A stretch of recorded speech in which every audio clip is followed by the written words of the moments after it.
The security camera captured it all the moment. 72-year-old Margaret Whitmore pressed her face against the fence, notebook in hand, documenting every splash and laugh from the Rodriguez family's backyard pool. She'd been building a case for weeks, measuring decibel levels, timing their swimming sessions, preparing to destroy their summer joy with legal threats. But as she stretched higher on her tiptoes to peer over the wooden slats, her orthopedic shoe caught on the loose brick she'd pried from their property line. The fall happened in slow-motion arms, flailing, papers scattering, her fury transforming into helpless terror as gravity claimed its due. What she didn't know was that her own daughter was watching from across the street, finally seeing her mother's true nature. And what none of them knew was that Margaret's obsessive documentation would soon become evidence in a case that would change everything. The first time Margaret Whitmore heard the Rodriguez children laughing in their backyard pool, she felt her blood pressure spike. The sound cut through the pristine silence of Elmwood Lane like fingernails on a chalkboard, disrupting the carefully cultivated tranquility she'd spent 15 years perfecting in her retirement. She stood at her kitchen window, gripping her coffee mug with white knuckles as 8-year-old Sofia Rodriguez shrieked with delight, cannonballing into the above pool that had appeared in the neighboring yard just 3 days ago. The splash sent water droplets flying over the shared fence line, landing with audible plops on Margaret's prized begonias. "Absolutely not," she muttered, watching as Sofia's younger brother Miguel joined in with his own enthusiastic belly flop. "This is a residential neighborhood, not a water park." Margaret had moved to Elmwood Lane specifically for its peace and quiet. After 45 years of teaching middle school mathematics, she'd earned her sanctuary. The previous owners of the Rodriguez Husa quiet elderly couple had maintained their yard with the same respectful silence that Margaret demanded of her environment. They'd understood the unspoken rules of suburban civility. But the Rodriguez family had shattered that understanding the moment they'd installed their pool. The children's father, Carlos, emerged from the house carrying a tray of sandwiches, his wife Alina close behind with a pitcher of lemonade. They were both smiling, completely oblivious to the noise pollution their offspring were creating. Margaret watched Alina ruffle Miguel's wet hair affectionately, and the casual display of happiness only intensified her irritation. She'd tried the polite approach first. 3 days ago, she'd marched over with a carefully rehearsed speech about community standards and respectful enjoyment of property. Carlos had listened with what seemed like genuine concern, nodding at appropriate intervals, but his response had been disappointingly inadequate. "We'll try to keep the noise down, Mrs. Whitmore," he'd said, his slight accent making her name sound softer than she preferred. "The kids are just excited about summer vacation. Maybe we can work out some quiet hours. But there shouldn't need to be negotiations. There shouldn't need to be compromises." The simple fact was that their pool was a noise hazard, and Margaret had rights as a homeowner. Now, watching Sofia perform what could only be described as an aquatic gymnastics routine while Miguel cheered her on, Margaret felt her patience evaporate entirely. She glanced at the clock, 2:30 p.m. They'd been at it for over an hour. She reached for her phone and dialed the non-emergency police line. "Riverside Police, how can I help you?" "Yes, I need to report a noise disturbance," Margaret said, her voice crisp with authority. "My neighbors are operating what amounts to a recreational facility in their backyard, and the noise levels are completely unacceptable for a residential area." "What type of noise are we talking about, ma'am?" Margaret bristled at the officer's casual tone. "Screaming children, splashing water, and general mayhem. They have one of those above-ground pools, and they're treating it like a public swimming facility. Are they violating any specific noise ordinances? Is this happening during quiet hours?" "Officer, I shouldn't have to live next to what sounds like a daycare center. I've spoken to them about it, but they've completely ignored my concerns." There was a pause. "Ma'am, if this is during daytime hours, and it's just children playing in their own yard, there might not be much we can do, unless they're violating specific decibel limits or time restrictions." Margaret's grip tightened on the phone. "So you're telling me I have no recourse?" Useless. The system was rigged in favor of inconsiderate people who had no respect for their neighbors' rights. She stared out the window again, watching Alina now in the pool with the children, all 3 of them engaged in some sort of water tag game. Their laughter seemed deliberately amplified, as if they were mocking her complaint. Fine, if the authorities wouldn't help, she'd document everything herself. She'd build an airtight case that would force them to acknowledge the disruption they were causing. Margaret retrieved a yellow legal pad from her junk drawer and began making notes. 2:45 p.m. Excessive shouting and splashing continues. Water being thrown over property line onto my flower bed. She'd create a log, track patterns, maybe even record audio levels. She'd researched noise ordinances online and knew that sustained noise above 55 decibels during the day could constitute a violation in residential areas. Over the next hour, she filled 3 pages with meticulously timed observations. Every shriek, every splash, every burst of laughter got documented with clinical precision. She noted when Carlos joined his family in the pool, amplifying the chaos with his own enthusiastic participation in their water games. She grabbed her digital camera Christmas gift from her daughter, Linda, that she'd barely used, and positioned herself at the fence line. The wooden privacy fence was 6 feet tall, which meant she could only see the top of the pool and the occasional glimpse of the Rodriguez family when they stood or jumped. She needed a better vantage point. Margaret dragged her stepladder from the garage and positioned it near the fence. The extra 18 inches gave her a clear view into their yard, and she began taking pictures. Sophia mid-cannonball, Miguel attempting a handstand in the shallow end, Carlos lifting Alina in some sort of synchronized swimming move that sent water cascading everywhere. But as she watched the family through her camera lens, something else nagged at her. They looked genuinely happy. Sophia's face was radiant with joy as she showed off her underwater swimming skills. Miguel was so proud when he finally managed to float on his back without assistance. Carlos and Alina exchanged the kind of affectionate glances that Margaret remembered from her own marriage before Harold's death had left her alone in this quiet house. She shook off the uncomfortable feeling. Their happiness didn't negate the disruption they were causing. It didn't justify the daily assault on her peaceful retirement. As the afternoon wore on, Margaret noticed a pattern. The family's pool activities followed a loose schedule, intense play sessions followed by quieter periods. To Sophia about starting swimming lessons at the community center, "But I like swimming here better, Mama," Sophia said. "It's more fun with Miguel and Papa." "I know, Mia," Elena replied, "but the lessons will make you an even better swimmer. And Mrs. Whitmore next door seems upset about our pool, so maybe we need to find other places to swim sometimes." Margaret felt a moment of satisfaction. They were acknowledging the problem. But then Carlos's voice drifted over the fence, and her satisfaction curdled. "Alina, we paid good money for this pool, and the kids deserve to enjoy their summer. Mrs. Whitmore will adjust. We're not doing anything wrong. But Carlos, she called the police, and the police told her she doesn't have a case.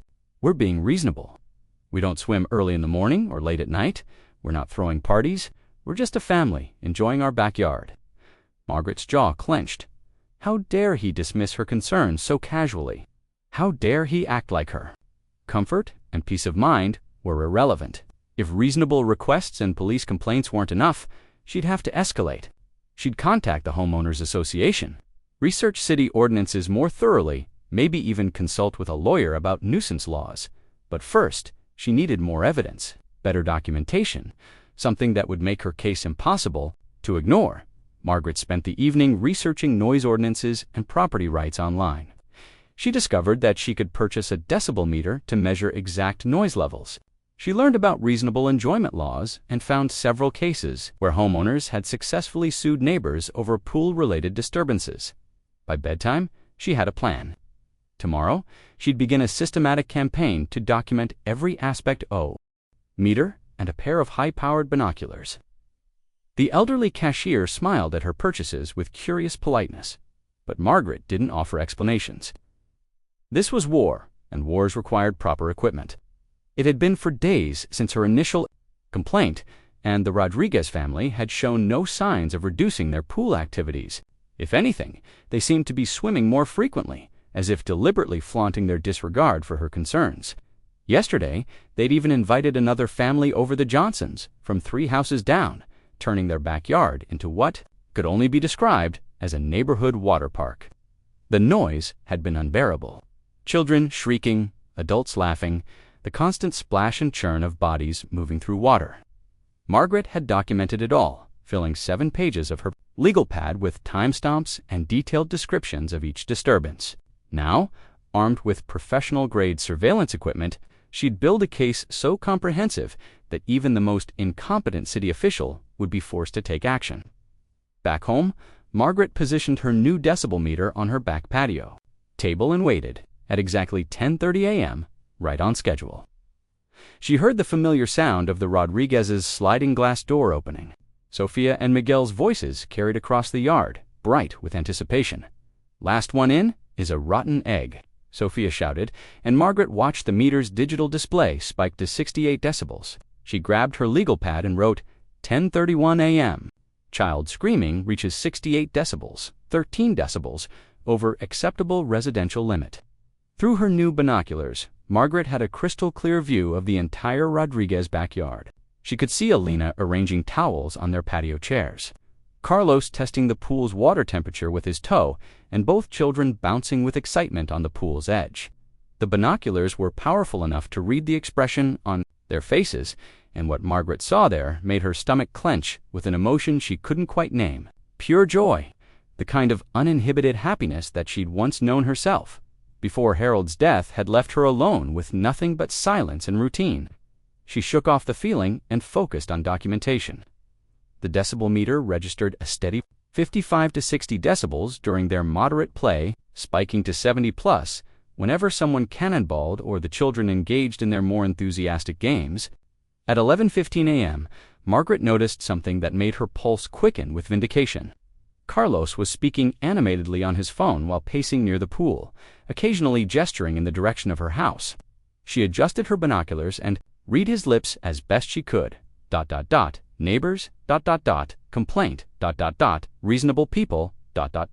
He was discussing the situation with someone, probably a lawyer or maybe the homeowners association. Margaret felt a surge of satisfaction.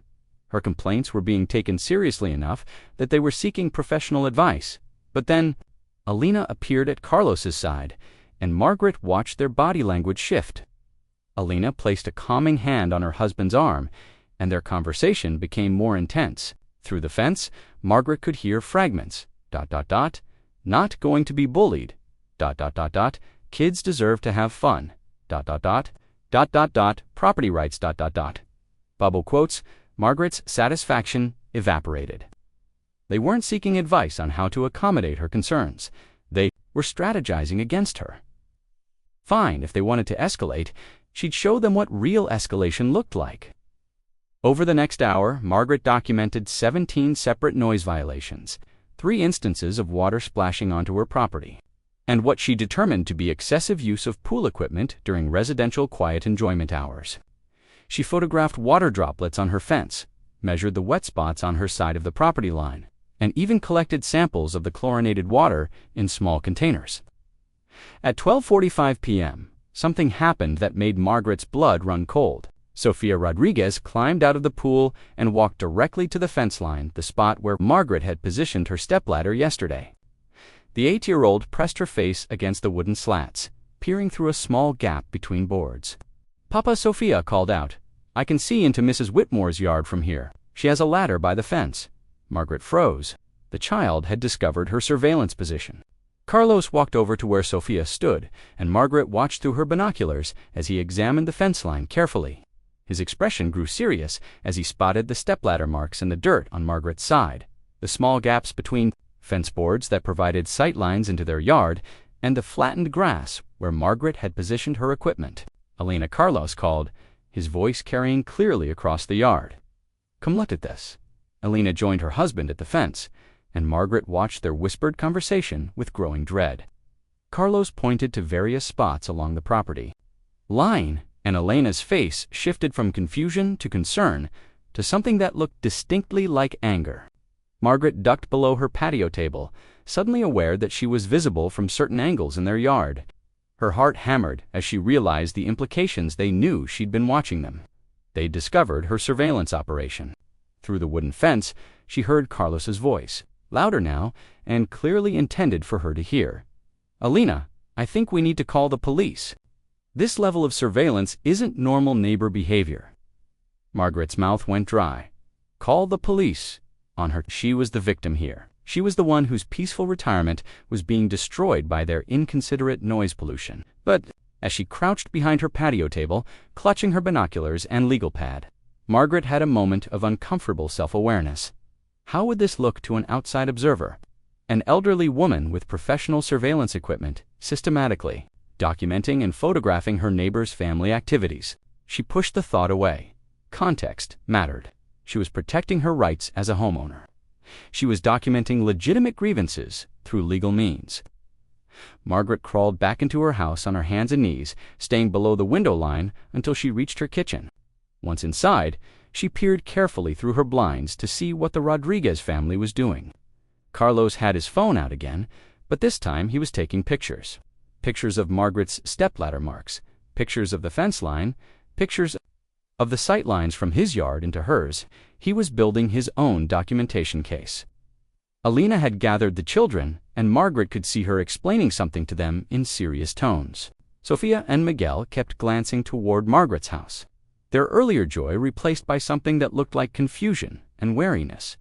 Margaret felt a stab of guilt. She'd frightened children. That hadn't been her intention. She was simply protecting her property rights. But the look on Sophia's face, the way Miguel now stayed closer to his mother's side, suggested that her surveillance had crossed some invisible line from righteous complaint to something more disturbing. At 1:30 p.m., a police cruiser pulled into the Rodriguez driveway. Margaret's heart stopped. They'd actually called the police on her.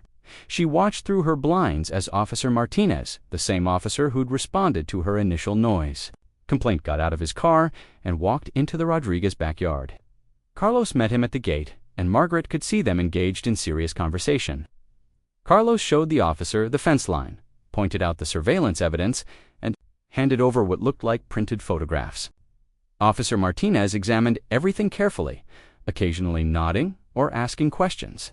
After 20 minutes, Officer Martinez walked to Margaret's front door and knocked. Margaret considered not answering, but she could see his silhouette.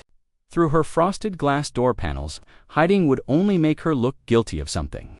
She opened the door with what she hoped was dignified composure. "Officer Martinez, how can I help you, Mrs. Whitmore? I need to talk to you about your neighbor's complaint. They're alleging harassment and surveillance. Do you mind if I come?" In Margaret's living room suddenly felt very small with Officer Martinez's imposing presence.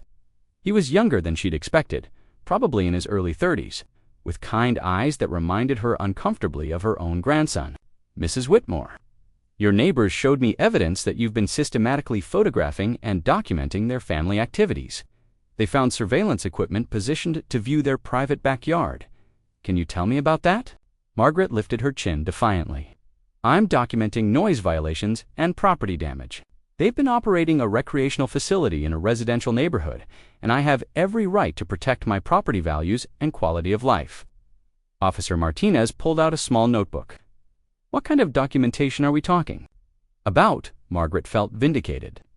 Finally, someone in authority was taking her concerns seriously. She retrieved her legal pads, her camera, her decibel meter readings, and her collection of water samples. "I have comprehensive records of every noise violation, time-stamped documentation of excessive decibel levels, photographic evidence of property damage from water splashing, and measurements of their pool usage patterns," she explained, spreading her materials across her coffee table. Officer Martinez examined her documentation with what Margaret interpreted as professional interest. But as he flipped through page after page of meticulous notes, his expression grew increasingly concerned. "Mrs. Whitmore, this is ... very detailed. You've been monitoring their activities for hours, Evie." Margaret Whitmore sat in the community center's sterile conference room, surrounded by 5 other members of the Elmwood Lane Homeowners Association board. The fluorescent lights hummed overhead, casting harsh shadows across the laminated table, where she'd carefully arranged her evidence 3 thick binders of documentation, printed photographs, and a formal complaint typed on letterhead she'd designed herself. "Thank you all for agreeing to this emergency meeting," Margaret began, her voice steady despite the tremor of righteous indignation running through her chest. "What I'm about to present represents a clear violation of our community standards and a direct threat to property values throughout our neighborhood. Board President Janet Kowalski, a woman in her 60s with perfectly coiffed silver hair, adjusted her reading glasses and gestured for Margaret to continue. The other board members, retired accountant Bob Fletcher, stay-at-home mom Rebecca Martinez, elderly widower Frank O'Brien, and newly elected 30-something lawyer David Chunsat, with varying degrees of attention and skepticism. Margaret opened her first binder with practiced precision. As you can see from my documentation, the Rodriguez family has installed an above-ground pool that constitutes both a noise violation and an aesthetic disruption to our carefully maintained neighborhood character. She flipped to her first exhibit, a photograph of the Rodriguez backyard taken from her stepladder, showing the blue circular pool surrounded by scattered pool toys and wet towels. This was taken last Tuesday at 2:15 p.m., during what should be reasonable quiet hours for residential neighborhoods. David Chen leaned forward, studying the photograph with professional interest. Mrs. Whitmore, how exactly were you able to take this picture? This appears to be shot from above the fence line. Margaret lifted her chin defensively. I used appropriate documentation methods to gather evidence of the violations. The important point is, what the photograph shows an unauthorized recreational facility operating in a residential zone, unauthorized. Rebecca Martinez looked confused. Don't homeowners have the right to install pools on their own property? Not, Margaret said firmly, when those installations violate community standards and create nuisances for neighboring properties. As you can see from my noise level documentation, she flipped to a chart showing decibel readings over a 2-week period. Sound levels consistently exceed acceptable residential limits. Bob Fletcher squinted at her chart. These readings show peaks of 65 to 70 decibels. Margaret, that's about the same level as normal conversation or a dishwasher running. During sustained periods, Margaret countered, and that's just the measurable noise. What these numbers can't capture is the constant disruption, children screaming, adults laughing, the psychological impact of never knowing when the next outburst will occur. Frank O'Brien, who'd been quiet until now, spoke up with the careful deliberation of someone who'd lived through many neighborhood disputes. Margaret, I remember when you first moved to Elmwood Lane. Your husband Harold used to mow his lawn at 7 a.m. every Saturday. Some folks complained about that too. Margaret's face flushed. That's completely different. Lawn maintenance is necessary property upkeep. This is recreational noise for the sake of entertainment. Harold's mowing woke up my grandkids when they stayed over, Frank continued mildly, but we worked it out. He started mowing after 9 a.m. on weekends. Maybe you could work something out with the Rodriguez family. I tried that approach, Margaret said, her voice rising slightly. They're completely unreasonable. They act like my concerns don't matter, like I don't have rights as a homeowner who's lived here for 15 years. Janet Kowalski raised her hand for silence. Margaret, what specifically are you asking the HOA to do? Margaret had prepared for this question. She opened her second binder to reveal copies of the community covenants and restrictions highlighted in yellow marker.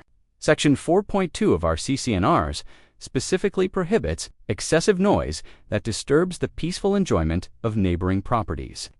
Section 6.1 addresses structures or installations that negatively impact neighborhood aesthetics. And Section 8.3 covers activities that constitute a nuisance to other residents. She looked around the table triumphantly. The Rodriguez pool violates all 3 sections. I'm asking the board to issue a formal violation notice requiring them to either remove the pool or severely restrict its use to specific hours with noise limitations. David Chen was reading through Margaret's highlighted sections carefully. As the only lawyer on the board, his opinion would carry significant weight. Margaret waited anxiously for his assessment. Mrs. Whitmore, David said finally, these sections are quite broadly written, which means they require interpretation based on community standards and reasonableness. Have you attempted any mediation with the Rodriguez family?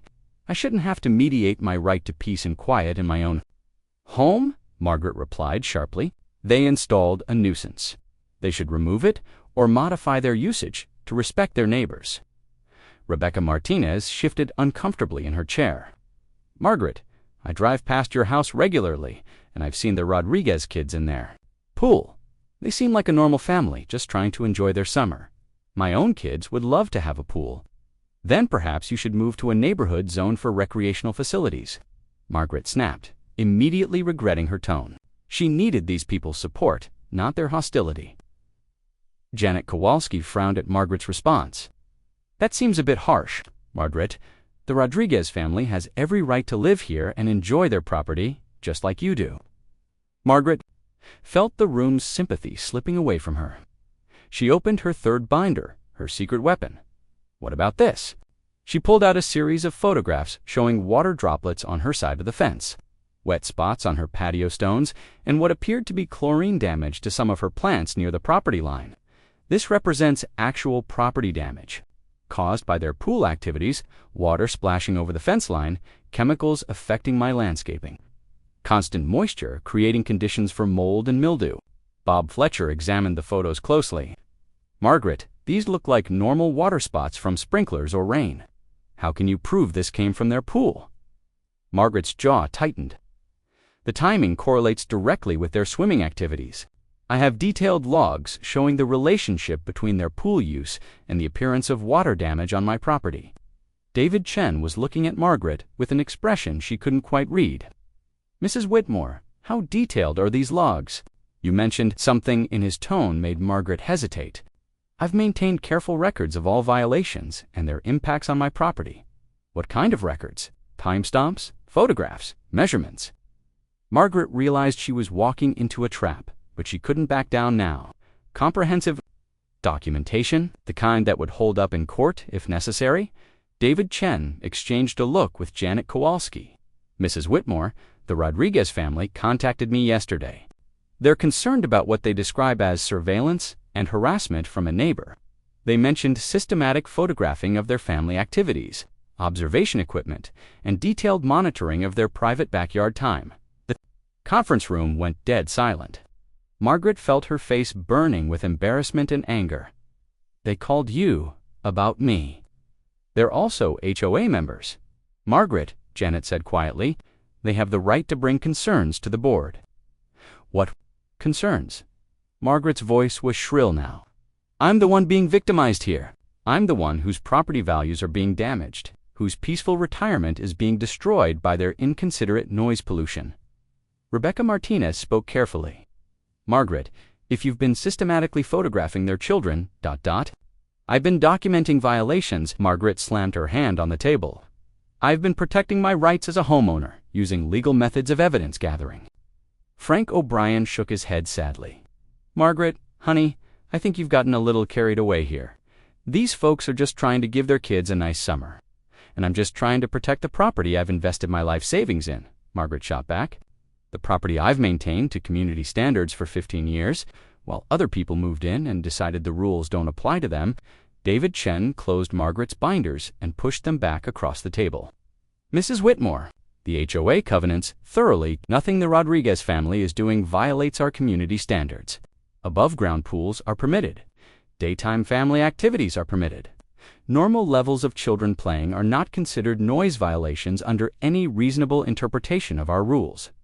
Margaret stared at him in disbelief. So you're siding with them? I'm applying our community standards fairly to all residents, David replied. But I am concerned about the surveillance allegations. That could constitute harassment under our anti-harassment policies. Harassment? Margaret's voice cracked. I'm the one being harassed. By noise, by water damage, by the complete disregard for neighborhood civility. Janet Kowalski stood up, signaling the meeting's end. Margaret, I think you need to step back and consider whether your response to this situation has been proportional. The board isn't going to take action against the Rodriguez family based on what you've presented here, Margaret Whitmore spent 3 days researching property law, municipal codes, and what she discovered were called self-help remedies for neighbor disputes. The internet was a treasure trove of information for homeowners whose rights had been trampled by inconsiderate neighbors and ineffective authorities. She learned about strategic tree planting to block sightlines, noise barriers disguised as decorative fencing, and water diversion techniques that could redirect splashing back toward its source. But most importantly, she discovered that many problems could be solved through what legal forums called assertive boundary enforcement. On Tuesday morning, Margaret called Rodriguez Landscaping a different Rodriguez company. She'd made sure and hired them to install a 10-foot privacy fence along the shared property line. The crew arrived at 7 a.m. sharp with their saws and hammers and diesel-powered post-hole digger. By 7:15 a.m., Carlos Rodriguez was at Margaret's front door. "Mrs. Whitmore," he said, his voice tight with controlled anger, "what's going on with this fence?" Margaret opened her door wearing her most dignified expression and a floral housecoat that made her look like someone's harmless grandmother. "Good morning, Carlos. I'm exercising my property rights by improving my boundary line. Is there a problem? A 10-foot fence right up against our pool area." Carlos's jaw was clenched. "This is going to block all the sunlight to our backyard. I'm building on my own property." "Within my legal rights," Margaret replied sweetly. "Perhaps you should have considered sun exposure before installing a recreational facility so close to the property line." Alina appeared behind Carlos, carrying 2-year-old Miguel, while 8-year-old Sofia peeked around her mother's legs. All three of them looked exhausted. The construction noise had obviously woken them up. "Mrs. Whitmore," Alina said, her voice pleading, "can we please talk about this? Maybe we can work something out." Margaret felt a flash of sympathy at Elena's obvious distress, but she pushed it down. They'd had multiple chances to be reasonable. They'd chosen to dismiss her concerns and rally the authorities against her. "The time for discussion was 3 weeks ago, when I first approached you about the noise violations," Margaret said firmly. "You made it clear that your recreational activities were more important than your neighbor's peace and quiet." Carlos stepped forward, and Margaret noticed his hands were shaking slightly. "Look, I know we got off on the wrong foot. Maybe we were defensive, but this fence, it's going to completely change our backyard. The kids won't be able to play the same way." "Perhaps that's exactly the point," Margaret replied. The words hung in the air between them like a slap. Sofia's eyes filled with tears, and Miguel buried his face in Elena's shoulder. "Mrs. Whitmore," Elena said quietly, "Sofia's been looking forward to this pool all year. She saved her allowance. Money to buy pool toys." Margaret felt another unwelcome stab of guilt. But she forced herself to remember the 3 weeks of disrupted sleep, ruined peaceful mornings, and constant anxiety about when the next outburst of noise would begin. "Your children's entertainment is not my responsibility," she said. "My responsibility is to protect my property values and quality of life." Carlos's control finally snapped. Property values. "Lady, you've been spying on my family with binoculars. You've been taking pictures of my kids in their bathing suits. You've been measuring every sound we make like some kind of crazy person. Who's going to want to buy a house next to that?" Margaret's face flushed hot. "How dare you call me crazy? I've documented legitimate violations using legal methods." "Legal methods," Carlos's voice rose. "Photographing children. Systematic. Surveillance. Do you have any idea how that looks to other people?" "It looks like someone protecting their rights," Margaret shot back. "It looks like harassment," Alina said, her voice breaking. "Sofia asked me yesterday if the angry lady next door is going to hurt us. My 8-year-old daughter is scared of you." The words hit Margaret like a physical blow. She'd frightened a child that hadn't been her intention, but the damage was done. Behind them, the fence construction crew continued their work, the sound of power tools drowning out any attempt at reasonable conversation. Margaret watched Sofia flinch every time a saw started up. "Mrs. Whitmore," Carlos said, his voice dropping to a more controlled level. "What do you want?" "Really? What would it take for you to stop this?" Margaret considered the question. What? Did she want her peaceful retirement back? Her quiet mornings? Her well-ordered life without the constant intrusion of other people's chaos? "I want you to respect the fact that this is a residential neighborhood," she said finally. "I want you to acknowledge that your pool activities affect other people. I want some consideration for neighbors who were here first." "Okay," Alina said quickly. "What would that look like? Specific hours, certain noise levels. We can work with you." Margaret felt a moment of hope. Finally, they were willing to negotiate. But then Carlos added, "As long as you stop the surveillance and take down this spite fence," the hope died instantly. They still didn't understand. They still thought they could dictate terms to her. "The fence stays," Margaret said coldly. "It's on my property, and it's legally permitted.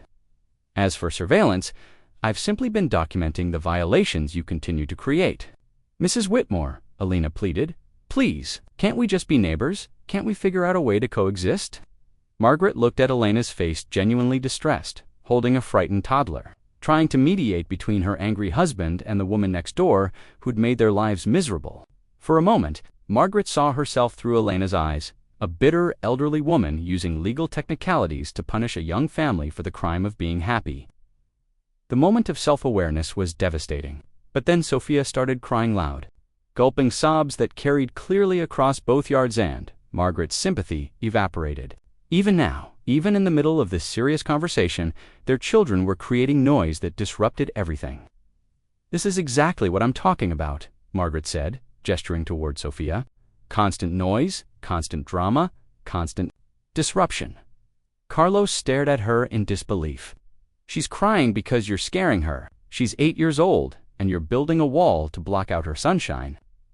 "I'm protecting my property," Margaret replied, but even to her own ears, the words sounded hollow. Elena adjusted McGill on her hip and wiped Sophia's tears with her free hand.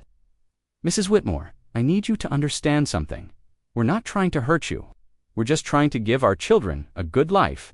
That pool represents months of saving money, weeks of research, and the kids' dreams of having a fun summer. We're not rich people. This was a big investment for us." Margaret felt her resolve wavering again. She remembered saving for months to afford the garden shed she'd installed 5 years ago, the pride she'd felt in finally having proper storage for her tools. But then she remembered the HOA meeting, the police officer's accusations, her daughter laughing with these people while Margaret's concerns were dismissed and ignored. "Your financial situation isn't my concern," Margaret said. "Your children's entertainment isn't my responsibility. Your family's happiness doesn't override my rights as a homeowner." The fence crew chose that moment to fire up their cement mixer, the diesel engine roaring to life with a sound that made normal conversation impossible. Carlos threw up his hands in frustration and stormed back toward his house. Elena lingered. For a moment, still holding Miguel, still trying to comfort Sophia. "Mrs. Whitmore," she called over the construction noise. "I'm sorry this got so complicated. I'm sorry we couldn't work something out." Margaret watched Elena walk away, her shoulders slumped with defeat, and felt something twist uncomfortably. In her chest, Elena was trying to be kind. Even now, Elena was still attempting to build bridges while Margaret was literally building walls. But it was too late for bridge building. The battle lines had been drawn, and Margaret had committed too much to back down now. By 3 p.m., the fence was complete. 10 feet of solid cedar boards blocking the afternoon sun from the Rodriguez backyard. Margaret walked along her side of the new barrier, feeling a sense of accomplishment and vindication.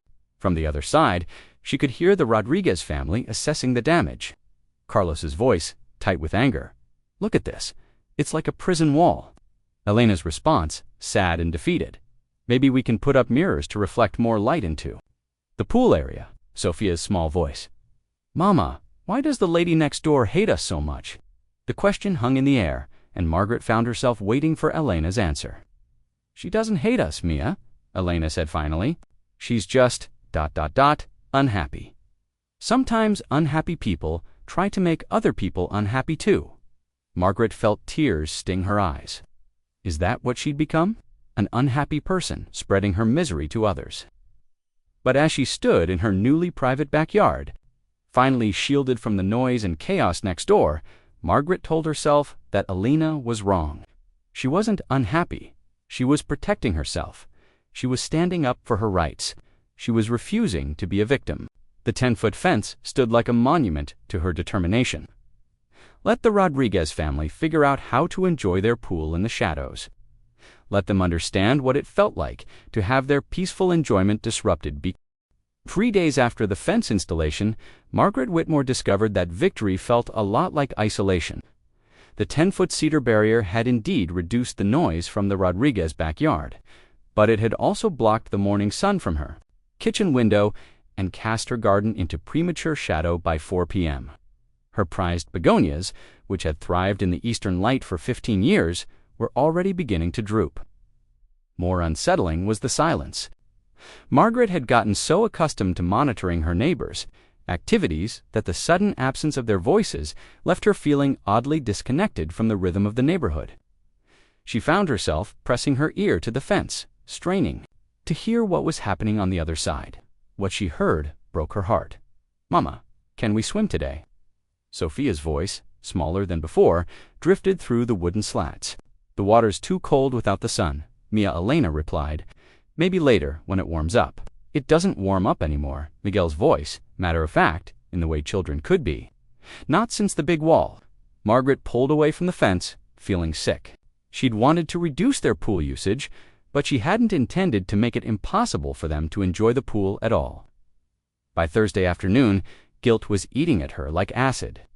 She tried to distract herself with housework, organizing her already organized closets, but nothing could quiet the voice in her head that sounded disturbingly like Alina.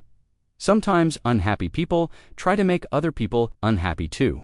At 2:30 p.m., Margaret heard something that made her freeze in her kitchen. The sound of Carlos's truck pulling into their driveway, followed by multiple voices and the unmistakable noise of heavy equipment being unloaded. She peered through her front window and saw Carlos directing 3 men as they wheeled what looked like pool equipment toward the backyard.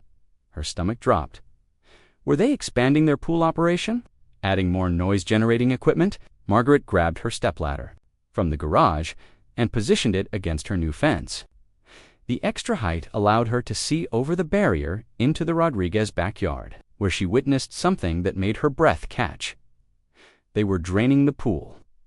Carlos stood waist-deep in the rapidly lowering water, coiling up the pool filter while the hired crew disconnected the pump system. Alina sat on their back steps, holding Miguel while Sophia perched beside them. All 3 watching the pool's destruction with expressions of profound sadness. "But, Papa," Sophia said, her voice carrying clearly in the still air, "summer isn't over yet." "I know, Mia," Carlos replied, his voice thick with emotion. "But the pool doesn't work anymore without the sunshine. The water's too cold, and it's getting algae because it can't heat up properly." Margaret's hands gripped the stepladder as the full impact hit her. She'd destroyed their pool. Her spite fence had made their summer investment completely unusable. Alina looked up at Sophia and Miguel, clearly trying to stay positive. "We'll find other ways to cool off this summer. We can go to the community pool, or maybe visit Abuela's house. She has a sprinkler in her yard." "It's not the same," Sophia said, tears starting. "This was our special pool, in our own backyard, where we could swim whenever we wanted." Margaret watched Carlos's shoulders slump as he continued dismantling their summer dreams.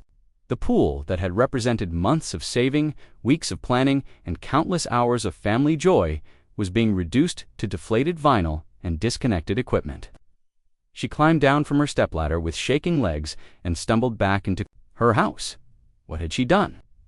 In her righteous fury over noise violations and property rights, she'd destroyed a family's happiness.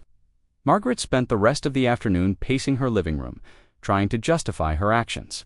They'd been inconsiderate. They'd ignored her concerns. They'd refused to compromise. She'd had every legal right to build that fence on her own property. But Sophia's tears and Carlos's defeated posture kept intruding on her rationalizations. At 5:30 p.m., Margaret's doorbell rang. She opened it to find Linda standing on her porch, holding the plate of cookies Alina had given her. But her expression was anything but sweet. "Mom, what the hell is wrong with you?" Margaret had rarely heard her daughter use profanity, and the harsh words hit like a slap. "Linda, I don't appreciate that language. I don't appreciate having to apologize to my neighbors for my mother's behavior," Linda interrupted, pushing past Margaret into the living room. "Do you have any idea how embarrassing this is for me?" Margaret followed her daughter, feeling defensive. "I don't understand why you're upset. I've been protecting my property rights. You built a spite fence that destroyed their pool." Linda's voice was shaking with anger. "Alina was crying when she told me they had to drain it. Those little kids are heartbroken, Mom. They should have thought about that before they ignored my noise complaints," Margaret replied, but the words sounded weak even to her own ears. Linda stared at her mother as if she were looking at a stranger. "Mom, listen to yourself. You're talking about making children cry like it's some kind of victory." Margaret sank into her armchair, suddenly feeling every one of her 72 years. "Linda, you don't understand what it's been like. The constant noise, the disruption to my peaceful retirement." "Your peaceful retirement," Linda's laugh, "was bitter, Mom. You've been miserable since Dad died. You've been angry and bitter, and looking for reasons to feel sorry for yourself. These neighbors gave you a target for all that anger." The accusation hit Margaret like a physical blow. "How dare you? When's the last time you left this house for something fun?" Linda demanded. "When's the last time you called a friend? Or went to lunch? Or did anything besides monitor the neighbors and find new things to complain about?" Margaret opened her mouth to argue, then realized she didn't have an answer. Her social circle had shrunk to nothing over the past few years. Her activities consisted mainly of housework, errands, and maintaining her property to standards that no one else seemed to care about. "That's different," she said weakly. "I'm entitled to enjoy my home without interference. You're entitled to be happy," Linda shot back. "But instead of finding ways to be happy, you've decided to make everyone around you as miserable as you are." Linda sat down across from her mother, and her expression softened slightly. "Mom, Alina told me about your husband Harold, about how you two used to sit on your back porch every evening and watch the sunset together. She said she could tell how much you missed him." Margaret felt tears threatening. She hadn't talked about Harold with anyone in months. "Alina said, you must be lonely in this big house all by yourself," Linda continued. "She was actually worried. About you, Mom. This woman you've been terrorizing was concerned about your well-being." Margaret wiped her eyes with the back of her hand. "They never acted like they cared about my concerns." "Because your concerns weren't reasonable," Linda said gently. "Mom, they're a normal family with normal kids doing normal summer activities. The noise you were complaining about, it's the sound of childhood. It's the sound of happiness." Margaret thought about the hours she'd spent documenting every laugh, every splash, every moment of the Rodriguez family's joy. Had she really become someone who found happiness threatening? "I didn't mean for it to go this far," Margaret whispered. Linda leaned forward and took her mother's hands. "I know, Mom, but it did go this far. And now you have to decide what kind of person you want to be going forward." They sat in silence for several minutes, both women lost in their own thoughts. Finally, Linda spoke again. "Mom, what would Dad want you to do?" The question pierced straight through Margaret's defenses. Harold had been the kindest man she'd ever known. Someone who'd never met a neighbor he couldn't befriend, or a conflict he couldn't mediate with humor and genuine concern for everyone involved. Harold would be horrified by what she'd become. "I don't know how to fix this," Margaret admitted, her voice barely a whisper. Linda squeezed her mother's hands. "Start by admitting you were wrong. Start by apologizing. Start by being the person Dad fell in love with, the person who used to bake cookies for new neighbors and organize block parties and make everyone feel welcome." As the sun set behind Margaret's spite fence, casting her backyard into early darkness, she made a decision that terrified her more than any confrontation with the Homeowners Association or argument with the police. Tomorrow, she would begin the hardest thing she'd ever attempted, admitting she was wrong and trying to make things right. But first, she needed to figure out how to tear down a wall that was much bigger than the fence she'd built.